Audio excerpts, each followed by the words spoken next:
So, you ever heard of D&D? A couple times. Okay, yeah. No, I'm kidding. I'm actually more interested in hearing what board games you play. Uh, Oh. because I know you've been playing Kingdom Death Monster, right? Mm-hmm. Or at Yeah, least, yeah. or at least painting the miniatures. But I imagine playing it as well. Yes. I'm just curious what you, or some of your favorites, how much you're into the board game scene, because I'm very, very deep at this point into it. Hell Uh, yeah. so just what are some of your favorites? Yeah. I haven't gotten as deep over the pandemic because it's hard to play multiplayer games when Oh yeah, people can't get together. right. Though there is, I guess, a tabletop simulator and stuff, but to me it's something Mm, about being around the table. for sure. But yeah, I mean, I grew up with the classics, but the games that continue to come back years and years and years and still have occasionally a deep affair with Mansions of Madness, Ooh, okay. my Fantasy Flight games. The Like all OG the or the new edition or both? Well, the new edition I like because I actually get to play. Because the previous edition I had to always be the keeper. So you were always stuck being the guy running it. Yeah, because I was the I person with the see. patience to do all the setup and put all the cards out there, and Gotcha. we enjoyed it. But it was very much an endeavor on my part every time we played. So everyone's Mm. like, "Let's just play a quick game." I'm like, "Okay, give me 30 Easy for you to minutes." say. Yeah. Exactly. Mm-mm. So yeah, I'm a Yeah, big this fan is of the newer fucking great. edition. Yeah. Got all the expansions for it, and Mm, we've told a lot of ridiculous tales around a table with friends. nice. Yeah, I think I've played the first scenario that it comes with, and then I played the early stuff. But it's the one where you're in like a hotel or something, and like there's like a mob that circles the hotel. I don't know if you remember Oh this yeah, yeah, one. yeah. That Yeah, one that's was a lot the of fun as well. that one's cool. And I think That's that's the the only one or only two I've played, just because I'm the type of player where I'm constantly buying new stuff. So my wife will be like, "Can we just play a game that we know we like?" It's like, right. "No, we have 20 more games we have to play." Have you played Arkham Horror, the card game? Haven't played the card game. I've played the board game a few times, Mm, and mm, the first time I played it, made every subsequent time trying to like it, if that makes interesting. sense. Like I Interesting. enjoyed Arkham Horror, but it was challenging when the game would take so long to play, Okay. Okay. and finding the right people that could get into it on the same scale was challenging. I Sure. think the most fun I had with Arkham Horror was I found a community made character generator where you could customize and create your own investigators Oh, okay, cool. with the actual like building balance rules of the game. So like they were balanced for the game. You weren't making anything Mm. overpowered, but you can add any sort of picture to it. And so the most fun I had with that game was we had a team that was Ash from Evil Dead, Laura Croft, Akuma from Street Fighter, and I think Oh Aleister Crowley. shit. And Okay. that was fun because we're all role playing characters that should not be together, going after Nyarlathotep. So it was a good time. Nice, I haven't nice. played the card game. How's the card game? The card game is great. I actually have I played Ark. Actually, I have not played Arkham Horror. I've played Eldritch Horror, which to Oh, me was one of those things where it felt too long for. And I'm not opposed necessarily to a long game, but it felt too hmm, long for what it was for me. Like it right. felt like a pandemic combined with Arkham Horror or like Mansions of Madness, that sort of aesthetic. Because I've played like Gotcha. Elder Sign and like Mansions of Madness, Arkham Horror, the card game. It's all the same sort of Fantasy Flight, universe, Hell yeah. with very similar concepts and stuff. But yeah, it had been recommended to me for a very long time, and when I finally sat down to play it, I was like, this was fun, but it was too long, and I've played better games that are just a better version of this. Arkham Horror, the card game, though, I love Mansions of Madness, but Arkham Horror, the card game, I think I like better because it Ooh. appeals more to my mindset of I like it gives you like light sort of deck building where you're getting like, it's a progression game where like you Right. between missions you keep the stuff you get, little stats and stuff. Ooh. But Okay. it's like a mini campaign, so it's not overwhelming like I don't know how familiar you are with like Gloomhaven or things like that. Oh yeah, yeah. Very. Mm.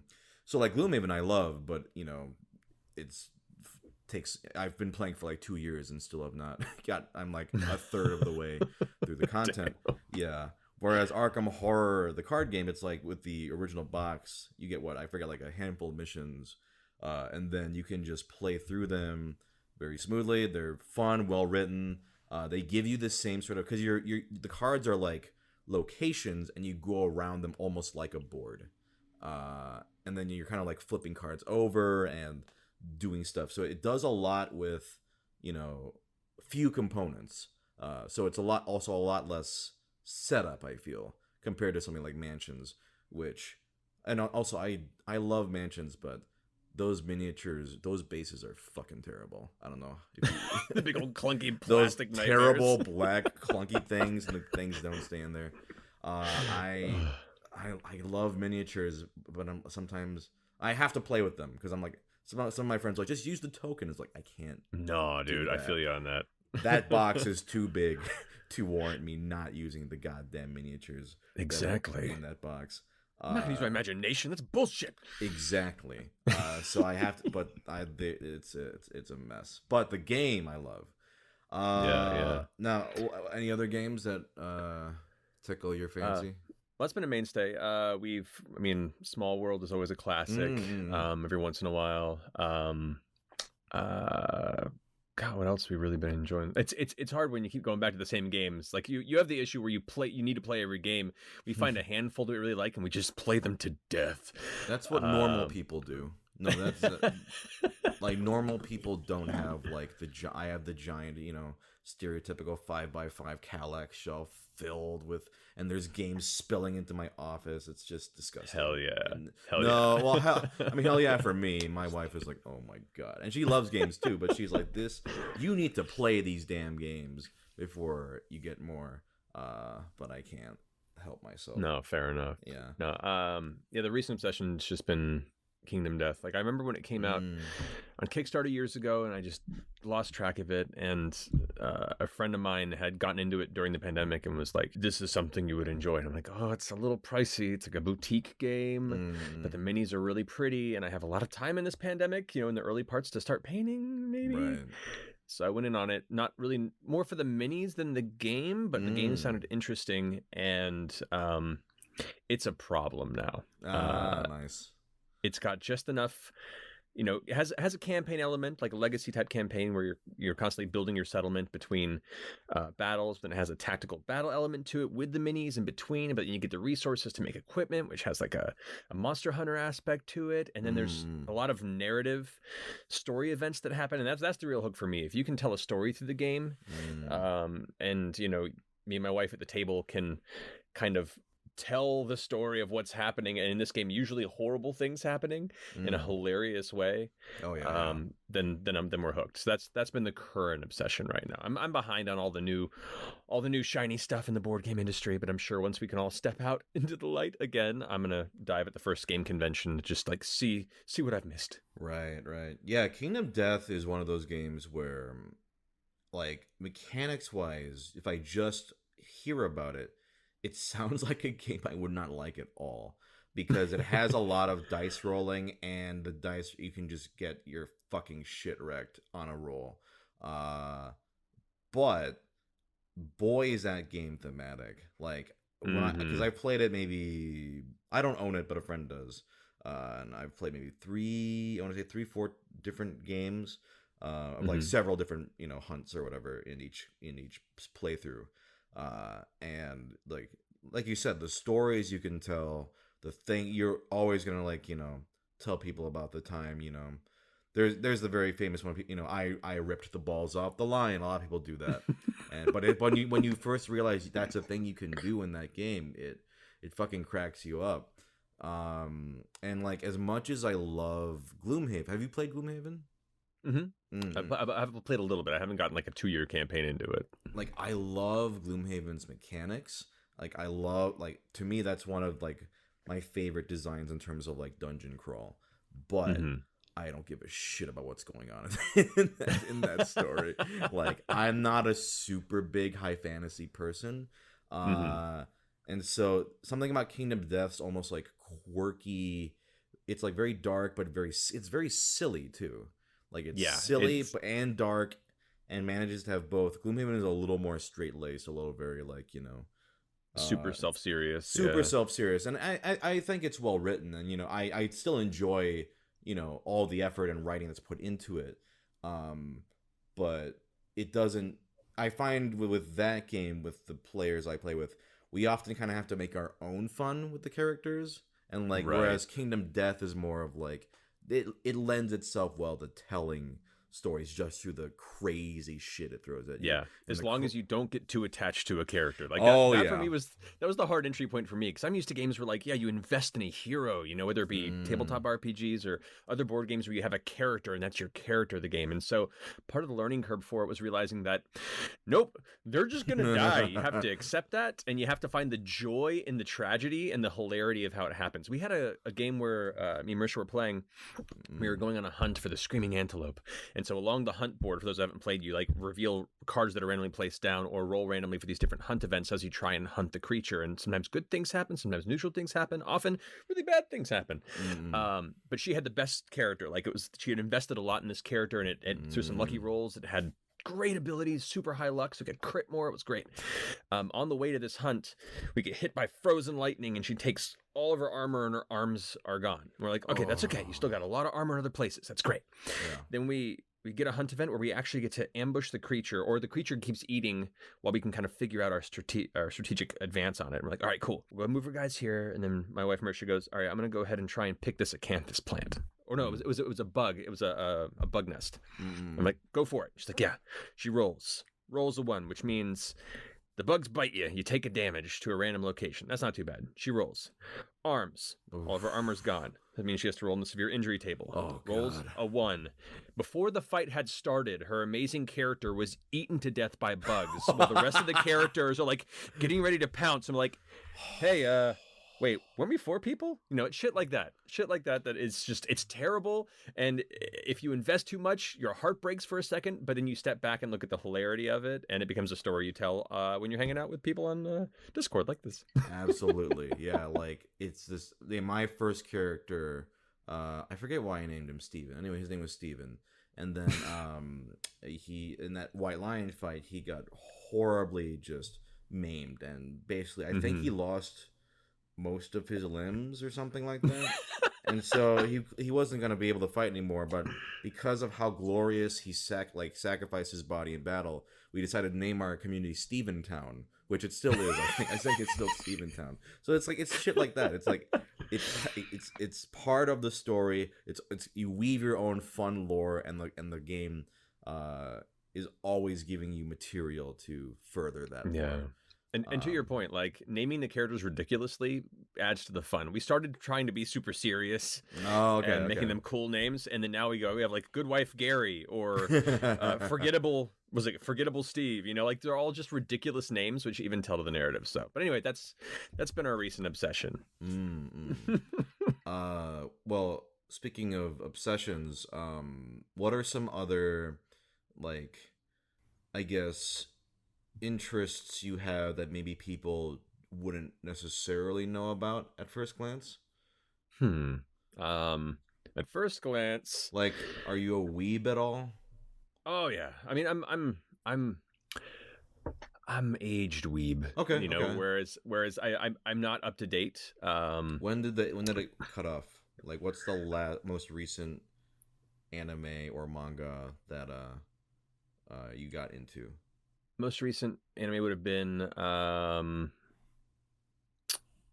man, it probably would have been, or if that's too difficult, probably Demon Slayer. And even then it was only a little ways into it, because it's just free time is a luxury I don't have very often, and I got minis to paint, Sure. But no, like I grew up full blown weeb.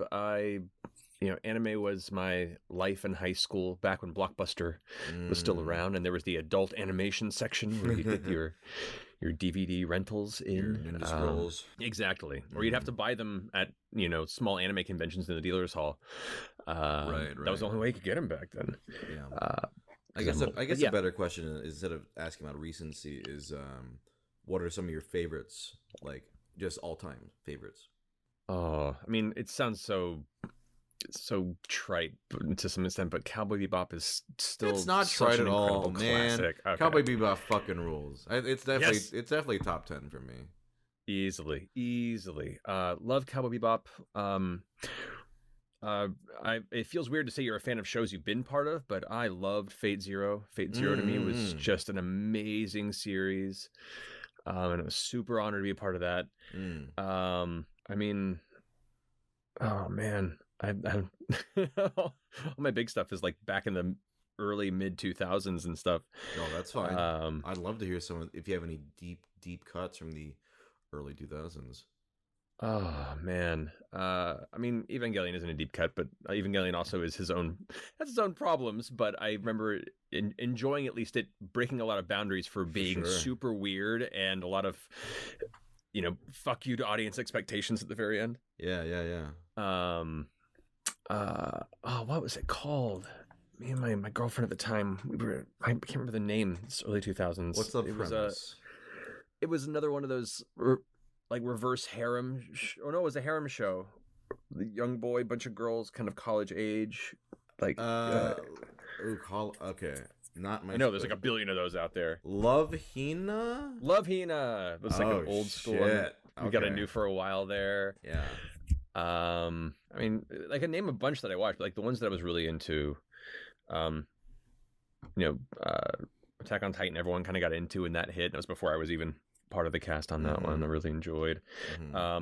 Berserk. Both anime and manga on that one. Bleach. More manga than anime on that one, actually. I read more of the Bleach manga than actually watched the anime. Gotcha.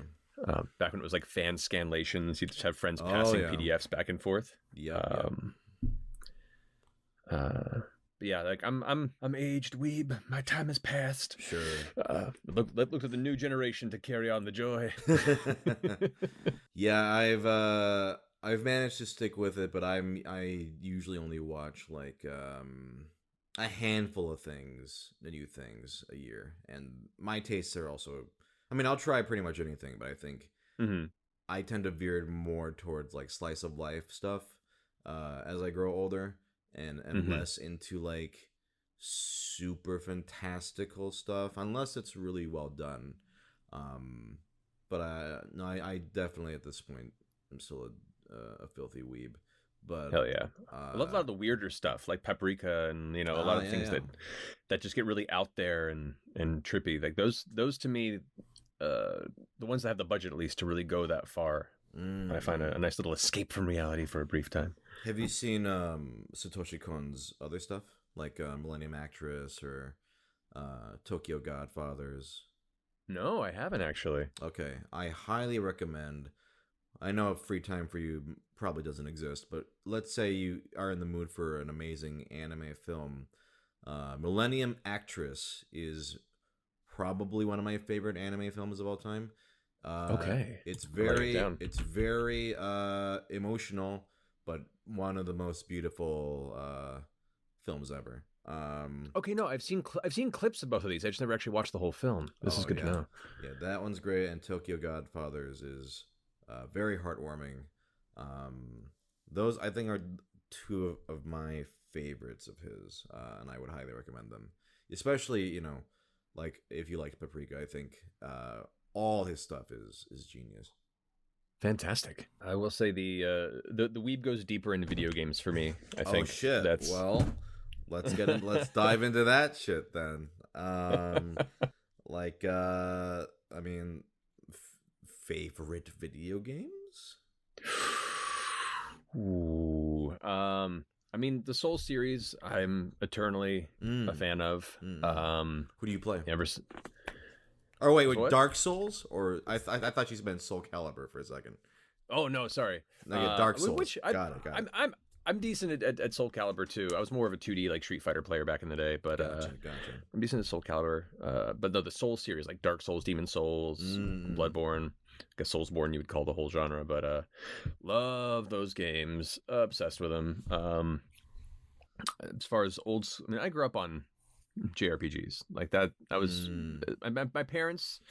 Sure, like they raised me, but but but the I'm real pretty parents. sure. Yeah, I mean, if we're gonna talk about it, the real true core of my morality probably comes from JRPGs, and like I grew up tearing through the whole Breath of Fire series up to Breath of Fire 4, Lufia, I mean, all Final Fantasies, of course, up to a certain point. Once again, I just kind of fell away after 13 a bit. God, there was, how was it? Do you have a favorite Final Fantasy? Arc the Lad. Yeah, I mean, oh man, favorite Final Fantasy. That's a tough call. I think 6 is my favorite as far as the story goes. 7 had a profound impact on me, but that was also just, it was the right age. I was like just getting into high school when 7 came out, and was that like 14-year-old trying to discover myself, and then this whole wild cinematic RPG hits with like pseudo steampunk elements back before it was really called steampunk, and you were like, what? It's crazy. So I think 7 is still a favorite of mine. I think 6 was the better story. And if we're not talking narratives, I'm gonna go Tactics as well. Tactics was incredible. Got it. Yeah, 6 and Tactics I feel are my big blind spots. I've played, like, my favorite is 9. I grew up 9's great. I grew up on 7 and 9. I've played like most of them, but the ones I know I really need to hit are 6 and Tactics for sure. Especially Tactics, because I love like tactical RPGs, but oh, you'll love it. You'll love it. It's also one of the darker Final Fantasy narratives. It definitely plays into that kind of medieval European political intrigue, and goes into some of the elements like Xenogears does about faults in controlled religion. And Xenogears, another great game. I still listen to that soundtrack often. In fact, my writing, let me pull this up here because I have a playlist that I put on whenever I'm writing, and it is primarily, let's see, it is Chrono Trigger Symphony. Okay, nice. With some Chrono Cross songs in there. Castlevania Symphony of the Night soundtrack. Wild Arms, another great RPG from the PlayStation era. Some Elder Scrolls, Demon Souls, Twisted Metal, and a whole shit ton of Xenogears. So, damn, that's a solid lineup. I think so. But yeah, there have been some bad RPGs that I played, but just like out of spite, I didn't want to be defeated by them, so I still saw them through to the end. Sure. There was a real shitty RPG. I think it was like the first JRPG that came out for the PlayStation when it hit, called Beyond the Beyond. I think I've heard of it, but I'm not familiar. Bad. Remain unfamiliar. It's real bad, and it had an actual game-breaking bug where like half the time you reached a point and just couldn't progress anymore. Oops. That's fun. But it's one of the few games that I early into it, I knew how bad it was, but I would not allow it to beat me, and so I defeated it. I remember like spiking the controller in my bed and being, "That's right, you suck." Yeah, looking back at like how much time we had as youths, like thinking back to all, not even just terrible games I played, but even just generic games that I played to completion, and thinking about all that time. And there'll be games I look back on and I go, I played that game, I don't remember a single moment from that game. Not even like one happy memory, not even a bad memory. Just I know it's just I got to check off a box that I played it, but it maybe cost me 30 hours of my lifespan. I don't know. It's just these days a game really has to. I don't play nearly as many video games as I did. Like the ones I do, I get super obsessed with and play like to almost 100% completion. But I'm very behind on like keeping up with video games these days. Board games is where I decided to put all my focus in because it lets you like play whole games in a sitting, essentially. Yeah, totally. And I have a very sort of one big facet of my personality is checking things off lists. Like Like on Board Game Geek. I don't know if you're familiar. It's a website where you. Oh yeah. Yeah. I'm Okay. familiar. Yeah. Board Game Geek. They have the top 100, and it's like one of my goals is to play everything on the top 100, and it's an ever changing top 100 too. So, but I think I only have like what 5, 6, 7 titles left, which is doubly frustrating because of fucking COVID. Like I was so close. I was so close, and then it changed, and I was like, how are these fucking people playing rating? Who are they breaking Kurt? I don't know. Anyway, I was pissed. I was like, how could this possibly? How do you know this is a good game? But yeah. So that's something I liked, or like back when I was a kid, I was like, I'm gonna play every video game on Metacritic's top, and looking back at that, I was like, what are you talking about? How could you possibly ever do that? Hey, it's about setting goals. Doesn't mean they got to be realistic. True. Man.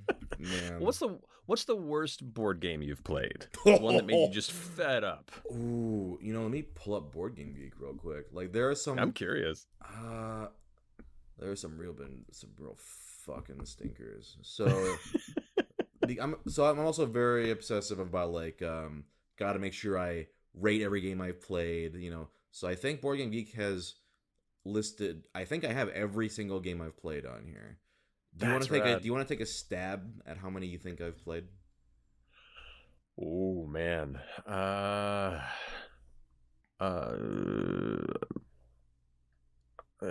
100? I own more than 100. 200? 660. Jesus Christ. Yeah. Yep. Oh God. Yeah. You're 6 games away from breaking the seal of the apocalypse. I know, right? I'll have to screen cap that one. Yeah, no, I like when I get into something, I get into it hard. And I was talking to actually I don't know when these are coming out in what order. A previous guest, we were talking about collecting stuff. Well, maybe not. I don't know. Fuck it. Anyway, a guest at one point that I talked to before or after this episode, we were talking about collecting, and collecting is something that I also get really into. So board games have this double problem of like, I love to collect, but I also love to play.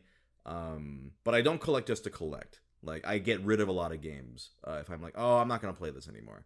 But what's also fun about board games is because you can play them in one sitting. Like if I go to like a convention, or if I go to like a board game cafe, like you can just pick out a few games and you play like some complete games in a day, and that's just like you get some nice fulfilling experiences that way. But to answer your question for worst games, okay, let's see. Excluding any like actual like children's games and stuff. Right. Oh, I mean this is like a well-known one. You know that Oregon Trail card game? I know of it, yeah. It's dog shit. Don't play it. It fucking sucks. Like, it's oof. I because Oregon Trail is all about died of dysentery, and I went into it expecting it's gonna be like probably a little unfair, but it's not even in like a fun way. It's just sort of like a tedious way. So. We're not looking for accuracy in the Oregon Trail. It's not supposed to be 6 months of nothing but movement. Jesus. Right. That one blew ass. Let's see what are some other ones. Oh, here's another one that's pretty popular. Have you ever played Boss Monster? Boss Monster, I have, yeah. I'm not a big fan. What are your thoughts on it? Kind of same. I mean, Okay. it was an interesting idea. And it was a decent one time playing it, and it has sat in my game shelves since. So I think that's a sign that it's not for me. Yeah, I've only played it a couple times. My brother-in-law had it, and we were playing it, and I will give any game a shot. Like I'm not a snob. Like and I've often been very surprised. Like sometimes a game that I think is going to be whatever, like even like maybe it's a licensed game or whatever, it turns out to be like way more fun than I was expecting. I Right, often right. find in a lot of cases it's not necessarily that oh, it's not quote unquote complex or weighty enough for real gamers. It's not like that's not my problem. It's like, in fact, I think oftentimes a lot of these games overstay their welcome, but don't have enough going on to warrant their length. Like they're trying to like stretch it out or like appear, where it's like I actually would rather it be simpler if you're gonna be simple. Boss Monster for me is one of those games kind of in that area where there's a little bit too many, like for what it is, which is a very light sort of card game thing. There's a little bit too much going on out of your control and to learn. And when I realized, I think I I won the game without doing anything. I was like, oh, bad design. Okay, like, like I literally did nothing and I won. That just goes to show that this is all just a bunch of completely useless bells and whistles surrounding a very random engine. Yeah, that's real bad. Yeah, it was. I was like, woof. And at the time, I was thinking I'd be like, yo, this game sucks. But I was like, I think I'm good on Boss Monster for now.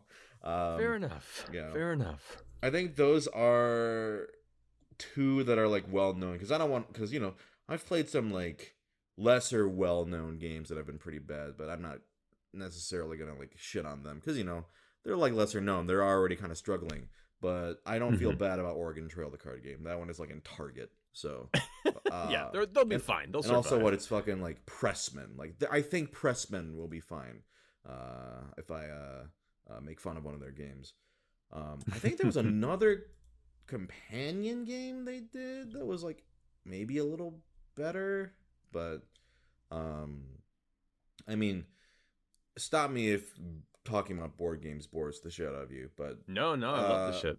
like Target's selection, I don't know the last time you've been in the Target board game aisle, but Been a while.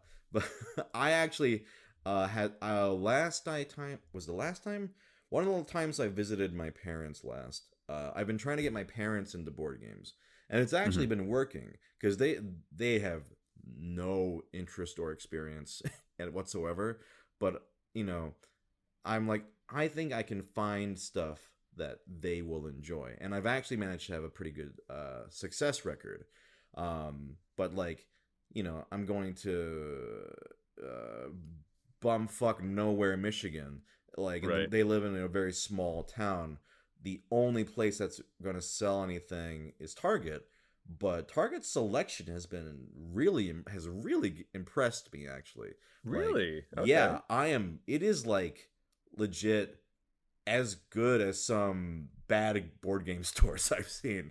Like you can get like Seven Wonders, you can get like Hell yeah. some pretty like Pandemic, you can get like very solid like, games there and even some more complex stuff. Yeah. Wow. So it's been, as somebody who's been a big trying to get more people to play board games and get people into the hobby, it warms my heart to see that like good games are being like more widely available to like the general populace, to the more Hell yeah. casual, and then because it's interesting because as a kid, like I loved board games as a kid. Like I don't know, were you big in? Well, I'm sure you were. I don't know. I can assume you probably were into board Yeah. games. Yeah. Yeah, we used to have family game nights were like a big bonding thing with my folks and my brother. Like a lot of the classics, the started with Yahtzee and Clue, but like we started going into more games like Taboo and social games, Boulder Dash. So that was kind of my start, and then I began to realize like, oh, there's games with more intricacy and some aspects of narrative to it, and that's kind of where it took over. Do you remember the first designer game, like as it doesn't have to be an adult because I didn't get into it when I was an adult. I think I was pretty young. That you were like, ooh, like, oh, board games can be more than just very simple family games. Do you remember the first one? The first one was Risk, very classic. Okay, yeah. And it was it was a step, meaning I was like, oh, there's like tactics here. Sure. That reminded me. It's tough to go to Risk after you've played like, StarCraft. Right. Or actually, like early Age of Empires, or Sure. a lot of those early games that are pseudo based on it. But like, I remember getting into Risk, thankfully before those things, and instead getting into anything. I played a couple times, but Risk also takes a long time and it breaks friendships depending on who you're playing with. But that kind of began to open me up to trying to think what else came after that. Yeah, I think most of the designer board games I didn't really get into until later, because around the time that I would have discovered them was when somebody got me caught into Warhammer Fantasy. Okay. And started to play miniature wargaming for a time there, and that becomes its own obsession. Sure. Playing off earlier, mentioning Pandemic, I made the mistake of getting Pandemic Legacy from my brother and his wife for Christmas this past year. Oh, past year. Okay.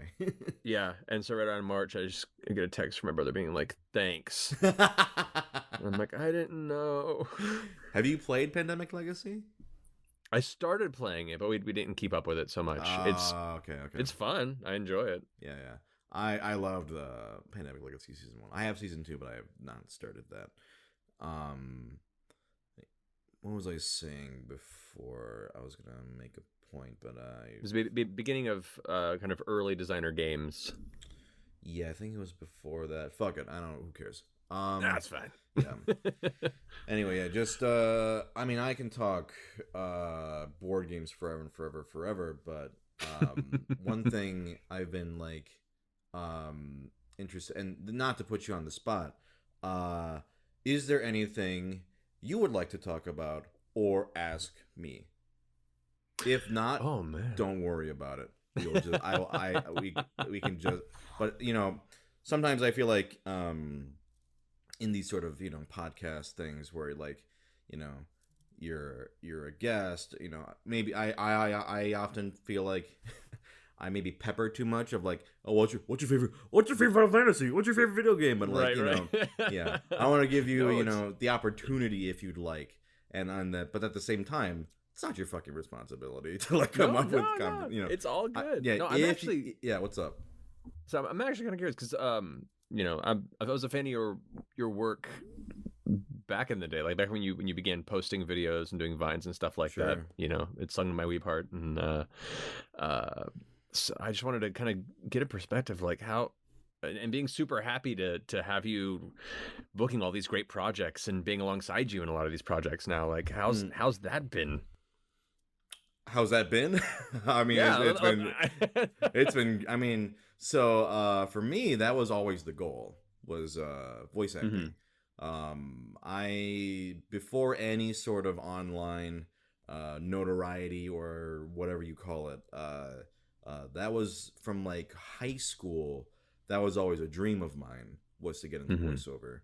And so I consider everything I've done up to this point as like anything I've been working towards that in mind. And YouTube just sort of happened completely on accident.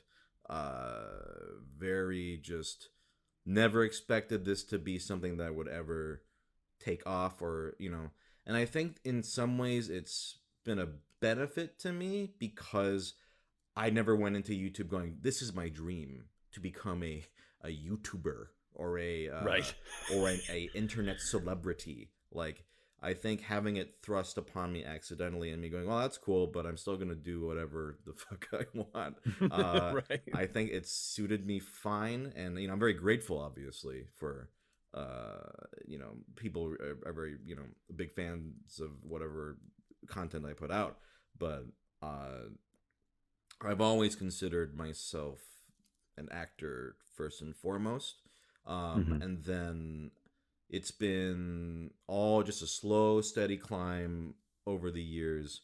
And then, yeah, I think a lot of people it's interesting because I can divide kind of my fans into like two separate groups. There are like the newcomers who, like, let's say they only know me for, let's say, YouTube or whatever. And they go, oh yeah, that guy, he's the funny guy. But then there are the people who've been following me since early days when I've been like when I actually got my start on Tumblr, if you're familiar with that Oh yeah. platform. Yeah. So that was actually where without that nothing would have happened. Not even voiceover, I think, because I started a Tumblr right after college because I was like, I don't know what the fuck I'm gonna do. All I know is I want to do voice acting. And so I decided to do a thing where, and I had no one knew who I was, and I was like, I'm gonna make a Tumblr. I'm gonna put one audio clip a day, and I'm just gonna do this every day, even if I hate it, even if I don't want to do it. I'm just gonna do it, and I did it for years, and everything started from that. That started like the audience growth started from there. So I'll sometimes get like comments from people like, man, I saw it back in like 2012. This guy was doing Tumblr posts, and now he's in this game. Oh man, brings a tear to my eye, and I'm like, yo, brings a tear to my eye too, because I spent so many wakeless nights going, is this ever gonna fucking happen? like how what? Am I a crazy person? This is never gonna happen. But or like it's never gonna happen, or I mean, not never gonna happen because I started in like indie games, Yeah. and slowly started building up roles there, and obviously like in this business, like so much of it is who you know, right? Like if somebody can vouch for you, or like, oh hey, this guy's good, or like, or he's a good person and he's good to work with, you're recommended to people. So that's really where I kind of got my start.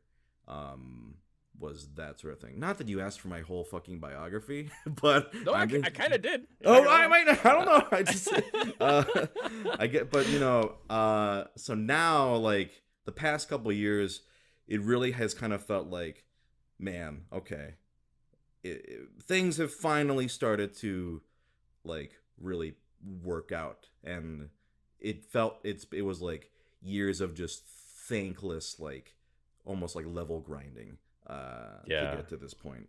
But I love that. Yeah. I love that. Yeah, it makes me happy for a number of reasons, but also, I remember growing up, doing acting as just a hobby, and being a huge nerd as the other big hobby, and thinking being able to merge the two together would be a near impossibility.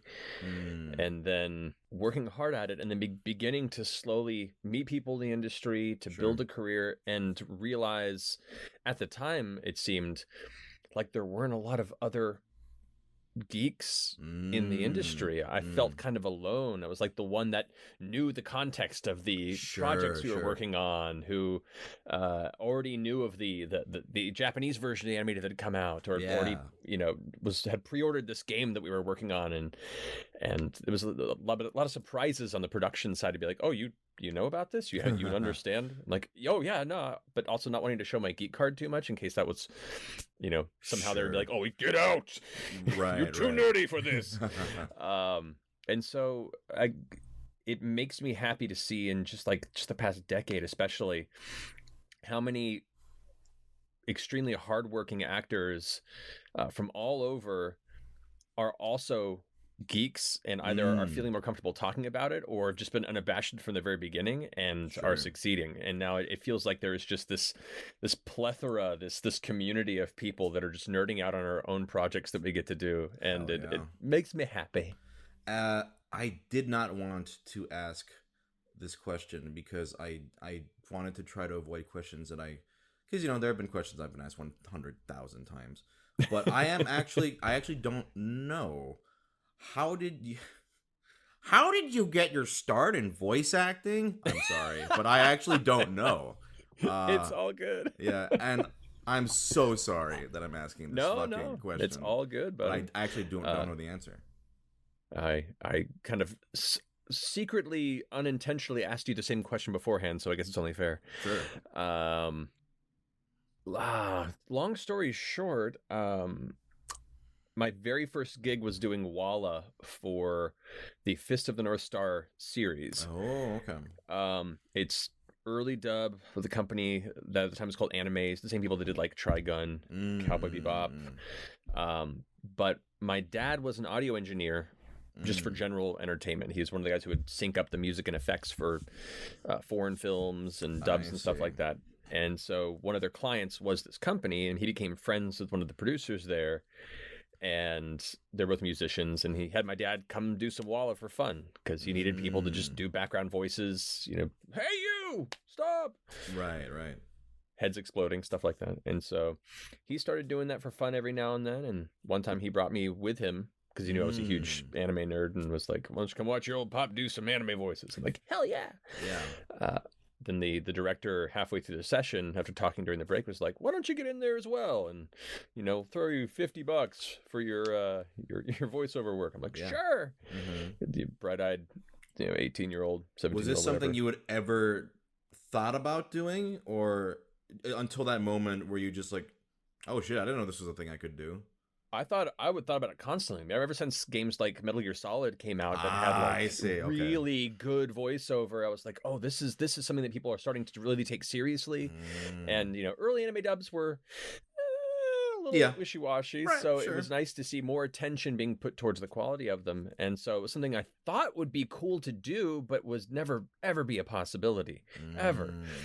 And so after this, they stopped calling my dad and started calling me back to do background Walla work. And while it was small bits, it was enough to make me think I could maybe take this seriously. Maybe. Okay. Did you have a background in acting at all? I did. I did a lot of community theater and a lot of theater at school. Okay. Gotcha. But it was all hobbyist. I wasn't planning to become an actor as a career at the time. It was what very were much you like planning on maybe doing? Animator. Oh, animation. Wow. Okay, interesting. Yeah, I've been a big fan of art and animation my whole life, and did the whole studio art AP classes in school, was accepted to CalArts to go into their 2D, 3D animation program, and was like, that was going to be my life, just because I loved animation. And I realized at the very last minute that maybe it wasn't what I wanted to do. And before I threw myself into extensive amounts of eternal debt, right. I went ahead and put the kibosh on it to just like work for a few years, which turned into many years of working. But you turned out okay. Turned out okay in the end. Yeah. I think you're doing decent now. Yeah. But yeah, that's kind of how it started. I just, once I had that little possible flavor on my tongue, I was like, maybe this is something I can do. And so it was many, many years of hitting the pavement, taking classes and workshops and honing and trying to audition and meet people. And I finally got an opportunity, I think it was in 2008 or so, around there, where a friend of mine who was an artist at a game development studio was like, they're doing auditions at my company today. Do you want me to sneak you on the list? And I'm like, yes, please, put me on there. And so I show up, and the voice director was Chris Zimmerman, who did Metal Gear Solid and many, many other games, the recent Spider-Man games for Sony. And she liked the audition and was like, okay, haven't worked with you before? I'm like, no. She's like, well, who's your agent? Because I didn't, on the sheet, you're supposed to put your agency on it, and it was just left it blank because I didn't have one. I felt like such a doofus. I'm like, I don't have an agent. She's like, well, we're gonna change that. And so she recommended me, and I owe a lot to Chris. She kind of helped really kick things off. Sure. It's very interesting. Like, I feel like you are like the bridging gap between, there's like different sort of like, because I know a lot of other voice actors, and there's there's like almost like some different generations, right? There's like, not, I don't want to say the old guard, but let's say there are some actors who, like you were saying, they don't know the material. They're just like, I just kind of went in, like, I knew a guy who's like, want to do some voices for some Japan animations? Like, yeah, sure. And then I did, right? Yeah. And then there's what I consider my generation, where a lot of us started online, like, like on forums, just like, oh man, and a lot of work in voice actors now. I won't name any names, but you know who you are if you're listening to this. We all started from those humble beginnings, and like, aspiring voice actor, that sort of thing. And so it's this interesting, like there's the actors who just kind of fell into it and they were good at it and it paid the bills. And then there's like a generation that were like, this is everything I want in my whole life. Like Hmm. this is my absolute dream, and I feel like you're like still part of that half, but like it's like kind of interesting. Like maybe one of like right before like us or something like that. No, that's an interesting point. Yeah, I guess it would be, 'cause I like, to your point, it felt like that. I felt like, what, am I the only one here that is a huge nerd? Do I talk about this? Yeah, because now You know, all of us are just fucking insufferable nerds now. hell Like, yeah, yeah, I but it's love it. great, right? Yeah, like I love it so much. I often find like uh not to get into like what networking is or whatever the hell that is, but like I often find I'm much more interested to get to know a person not based off what they've done in professionally, but like Hmm. if I hear they like, oh wait, you did like Utana cosplay when you were in high school? Okay, I would like to get to know you a little more. Like you you play board games? Hmm. Straight up, Maybe we should hang out sometime. completely agreed. Oh, Like cosplay, man. oh shit. You got some cosplay stories? Yeah. I I mean, I think was, oh wait, I think I remember one, but go ahead, go ahead. Yeah. yeah, no, just at the same time that I was doing all this stuff, I was also cosplaying at conventions all since like 2003. Like, a Mm. lot of my good friends to this day I met at a lot of, anime conventions across the US and online forums of cosplay.com and stuff like that. Mm. What was your So pride like, and yeah. joy? My pride and joy would have been a Sephiroth cosplay Oh that I did. shit. Did you post a photo of that at one point? I think I might have when somebody was asking about it. But yeah, There I was did a bunch of Final I remember Fantasy seeing one cosplay. of your cosplay photos and be like, "Yo, that's fucking legit." Dude, I Uh, miss those days. yeah. Like, there's something about the craft, like the challenge of trying to recreate something drawn by an artist with no intent for it to ever be realized in physical form, and going, no, Mm. fuck you, artist, I'm gonna make this and it's gonna look okay. Yeah. And then have it last for 4 hours, which is all you need for a photo shoot, and then it crumbles in your hotel room. But yeah, I miss those days. Yeah, no, I mean, I loved, when I was, going to cons for fun, like one of my favorite things to do was like, take pictures of cool cosplays, right? That was Hell always yeah. like uh not to sound like a fucking douche, but kind of like, and I know you absolutely know where I'm coming from with this, but like don't you miss being able to just kind of walk around a con floor? You know what I Yeah, mean? Without yeah, having people ask for your photo. Uh yeah, it I do. cuz I genuine like I just remember, going to cons as a kid and being, I don't know what my con highlights were cool panels, taking pictures of cosplay, and then when the 3DS Street Pass was a thing, getting the puzzle pieces. Hell yeah. Yeah, like that was all I was about. And then over the years, like, it would gradually, it's people start to recognize you more and more and more, and now it's like I'm like I can't go to a con anymore unless Yeah. I'm being paid, and in which case I still usually I'm just like have to be escorted or whatever, and I realize that sounds like some kind of stupid humble brag, but it's not. It's actually more of just a sad complaint. No, no, Yeah. it's totally viable. It's it's funny. I got into this industry and wanted to do the work I do, both Critical Role and voiceover wise, because it's just it's an artistic endeavor that Sure. I felt would be fulfilling, and it is. And I'm so thankful for the opportunities that I've been afforded and the things that I've been able to do. My least favorite part about all of it is the attention. Um, Mm-hmm. I I don't like being quote unquote famous. I don't Mm. like, having a lot of eyes, um, putting you on a pedestal or scrutinizing Sure, you, sure. or all these things that are unavoidable. I'm generally a pretty private person, Mm-hmm. and I've been put in a position where I don't have a choice, which Yes. is which is unique. But trying to do the best I can with what I have, and put some good energy out there. But I do miss that. I miss being able to just walk around a convention, go around the dealer's hall, and buy some probably knockoff stuff I didn't realize was knockoff. Being able to see all my friends in their costumes and take cool pictures with them. Right. Being able to go to panels about the various Japanese directors come over to talk about the inspiration for an anime. Yeah, there are many aspects of that I missed. There was last year, the year before, I think it was last year at Gen Con, I had grown a beard out for the first time in a while. I got a pair of glasses and like a trucker hat, and managed to walk the floor incognito successfully for the majority of it, and it felt very nice to just kind of blend in.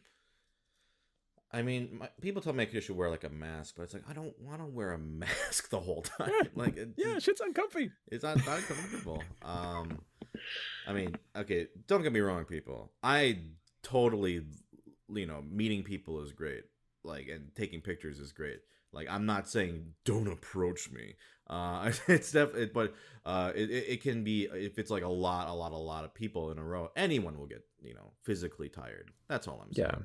Yeah, it's emotionally overwhelming at a certain point, and like you said, it's not a lack of appreciation for it by any means. We're both very thankful for being in the positions we're in, but we're also human beings with limits, and we're huge nerds who grew up loving these experiences, and that the experiences changed for us in a way that maybe we didn't anticipate.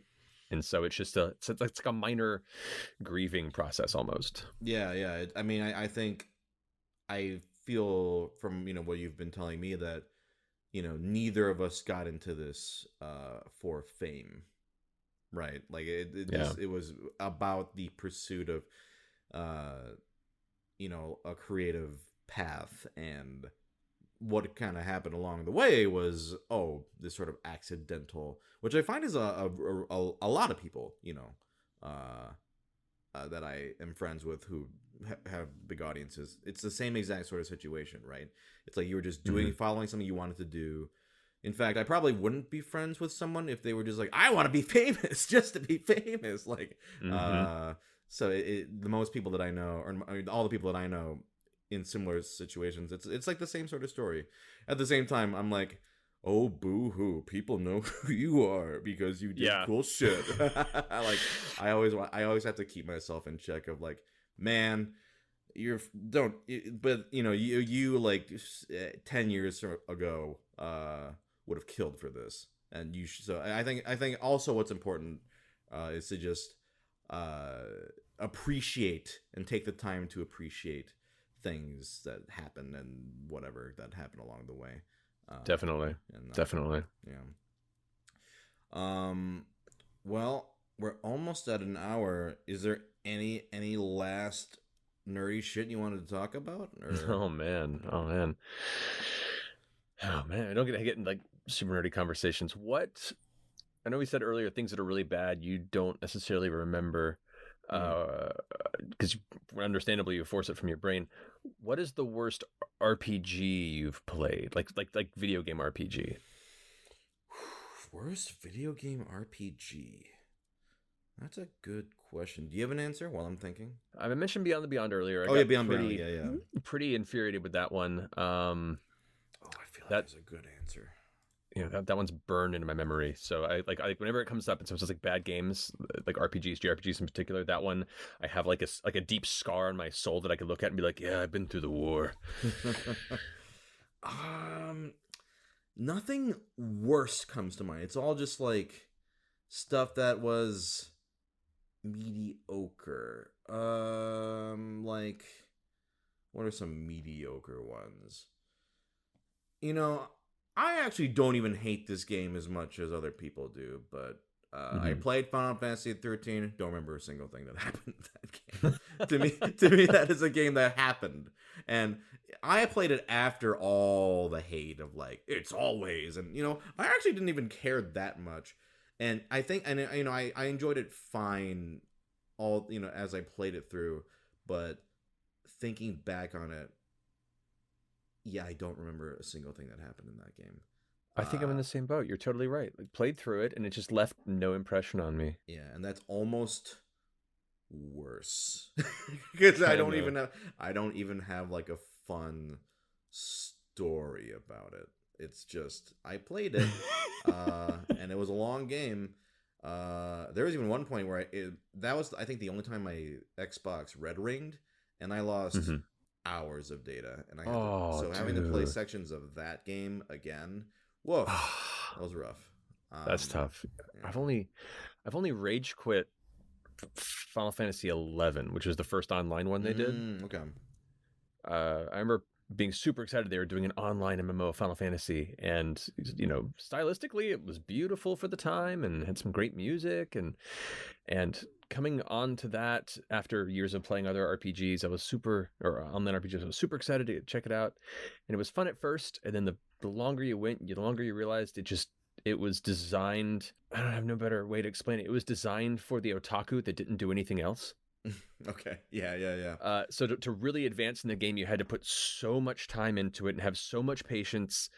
Every fight was a do or die fight, and when you die, you lost experience points and could level down. And sometimes you died because someone in the party or even another party was just being dumb and trained a monster to you, and you got wiped out and lost an hour and a half worth of progression because of one small mistake. Yeah. And then, because the servers were closer to Japan than America, but they were all on the same server, whenever a rare enemy with a super powerful item would spawn, they would spawn first for the Japanese players. Yeah. Then the English ones. And in that game, whenever you hit something, you tag it so that any drops couldn't be stolen from you. So that meant anything that was worth camping for good items were immediately tagged by the time they spawned for you. And I remember got so frustrated with it that I paid for a fishing bot online. Yeah. And just fished a bunch of fucking moat carp for a month while I was working, and then sold it for a lot of gil, and then eBayed my account for $400, and that was the end of my Final Fantasy 11 gaming experience. Damn, that's great. Why don't we end on some positivity? What? Yeah. So speaking of the worst stuff, but let's go. Let's maybe recently. What's a video game that you really enjoyed? I feel like I'm shouting to the choir here, but Hades has been huge recently. Shit. My wife is constantly be like, you gotta play this game. I love roguelikes, and from what it's a roguelike, right? It's like a I mean, that's the closest you could attribute a genre to. Yeah, but story driven, and apparently lots of things to check off, lots of lists to complete. So it absolutely sounds up my alley.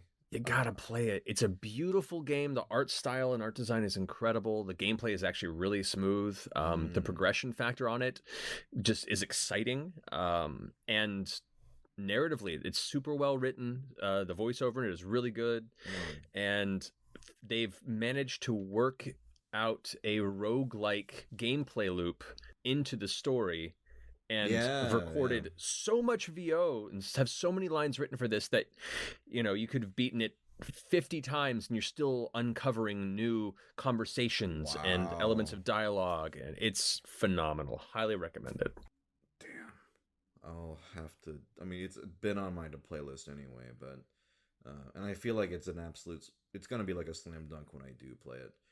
Yeah, and it's great. It's and it's the kind of game where you could, if you got an hour in the middle of the day and you just want to blow off some steam, just do a playthrough. It's I love it. It's one of the few games in a long time that I feel like I can sit down, for a break and complete a fulfilling experience and then go about the rest of my day. On my end, what's a game I played recently? Oh, I got one more thing to say after this, but okay. For the game, you ever heard of For the King? I've heard of it. I don't know much about it though. It's pretty fun. It's basically a co-op. It's half board game where it's it's a randomly generated map, and it's there's just little things that pop up, little towns and quests, and you're doing a main story, and you play as but the actual combat is turn-based, but it's cooperative. So you each take control of a different party member. It's very simple, but gives you actually I don't want to say fuck that because For the King is fun. The game I've been really getting into, how could I forget? Is fucking Divinity 2. Yeah, dude. Yeah. Hell yeah. Which, interestingly enough, I was just about to say For the King feels like the super light version of Divinity, But Divinity, we were we've been describing going. it. I was about to say it sounds like a light Divinity. So Yeah, I was like, we've been going hard on Divinity, and I've been loving the shit out of that. So yeah, both you games guys are playing great. couch co-op, two of you. No, we're playing online. We have Gotcha. we got a party of 4. Oh, nice. But it's have you played it like a lot? Oh, me and my wife played through console couch co-op together, deeply, just like scoured through the entirety of it. I think last year, and God, it's so good. We play like a bunch of imbeciles who just stumble into every scenario, not understanding what's going on, kill everybody, and then just loot. That like Perfect. Like we try to be like, kind of good's a strong word, but like for our rule so far has been any magisters, fuck them. Fuck the police. Like, we don't need any excuse to just, on a drop of a hat, all right, kill that magister. We don't care. Oh, will it be easier if this magister is dead? Kill that magister. I love it. Yeah. I will say of Divinity, it has some of my favorite things, and then it has some of my favorite not great things, if that makes any sense. And I have friends at Larian, so I apologize in advance.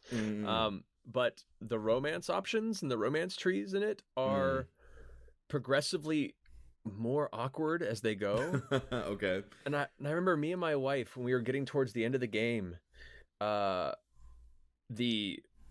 love scene triggered between one of the NPCs and my character, where it felt like we really did not lay the groundwork for it. Like we were just like, whoa, what is happening? Whoa, how I only have the option to say no. What? And then it just went into like a really weirdly graphic sex scene, but it was all audio. So the characters are still just standing facing each other next to the bed, and then they're audio performing, and you have to like do input to like switch positions and shit. And I was like, what is happening? We're just laughing so hard at this entire sequence. I really want to unlock this now. It was hilarious. I recommend you can go on YouTube and look up different love scenes. I can't remember which character it was for. It was for one of the. I was the dwarf, and the NPC was the female character with like the dark spirit inside her. It's an L name, I remember. Yeah. But it came out of nowhere and was like went way too far. It was super awkward, and when the scene was over, me and my wife sat there kind of in stunned silence for 30 seconds and went, "Well, that happened." Oh fuck! I really hope we unlock it. I've had one sex scene, so I'm playing as the Red Prince, and gotcha. We were like in a tavern, and then the bartender was like, "Hey, you want to go get some, you know what?" And I was like, "Oh, I do." And then it turned out to be like a weird dream lizard. I don't know. It was very interesting. But anytime and there's any possible chance of sex, one of us always goes for it. Like, I don't know if did you encounter the witch? Well, this is very generic, like very vague. There's a witch in a cave who is surrounded with rotting death. Anyway, there's a witch in a cave surrounded by rotting death. And as soon as there was a possibility that one of us could make out with her, we were like, okay, let's do it. And then she started vomiting bugs down their throat. And then it was like, even better. I mean, when in cave, you must make out. Exactly. Well, shit. One last thing before we wrap up. Just want to say, yo, you're fucking Majima? Like, I don't know I don't know how familiar you are with Yakuza, but that is an honor. Dude, I feel that. I looked up the character when they told me, because I mean it's only ever been dubbed like 13 years ago once, and it was Mark Hamill. Yes. Yep. So no pressure there. Right. But yeah, he has this long legacy throughout the series and is this amazingly ridiculous, over the top character, and it was just like okay, well, first off, do we have a primary Asian English cast? Okay, he has a smaller role in the game. Okay, then Sure, I'll give it a shot and see if it works out. And it's a huge honor. I'm super excited. You fucking killed it. Like, it was great. And I don't know if you have not played Yakuza 0. I know you don't have free time. Like, but let's pretend you do. Yakuza 0 is one of the best games I've played in the past couple of years. It is truly phenomenal. So, if you ever have the downtime, you should absolutely play it. And you'll get to see how good Majima is, especially in that game. Oh, I'm excited. I can't wait. Yeah. All right. Well, congrats to you, by the way, for rocking into that game as well. Oh, thank you. Yeah, no, I was very excited. Yeah. I had done. Were you in Judgment too? I worked at Judgment as well, yeah. Yeah. So I did Judgment. I was very excited about that. But it's, a mainline Yakuza. As a Yakuza fan, I was like, ooh, it hit a little different, So I was very excited. Totally. Hell yeah, man. Which, by the way, if you're listening to this, I don't know when this is coming out, but go play Yakuza Like a Dragon. Not sponsored, but just go play it because we're in it. Why not? Heard it here. Yeah, Boom. yeah. But this has been great. Thank you very much for taking the time to sit down. This was a lot of fun. Yeah, thanks for having me, man. We mentioned a little bit in messages about this, but like our circles continued to just orbit and occasionally cross over, Sure. And we have so many mutual friends, and we worked on mutual projects, and it was just like, man, it'd be fun to just like talk. Yes. Yeah. And so when you messaged me, I was like, yes, perfect. I've been waiting for this chance, so I'm so excited. Thanks for having me. And like I said, when I started this podcast, the first people, I'm like, who do I legitimately want to get to know? Well, easy. I just reached out. And I was very delighted when you said yes. So, and it turned out great. So, yay! Yeah. All right. Thanks, man. Thank you.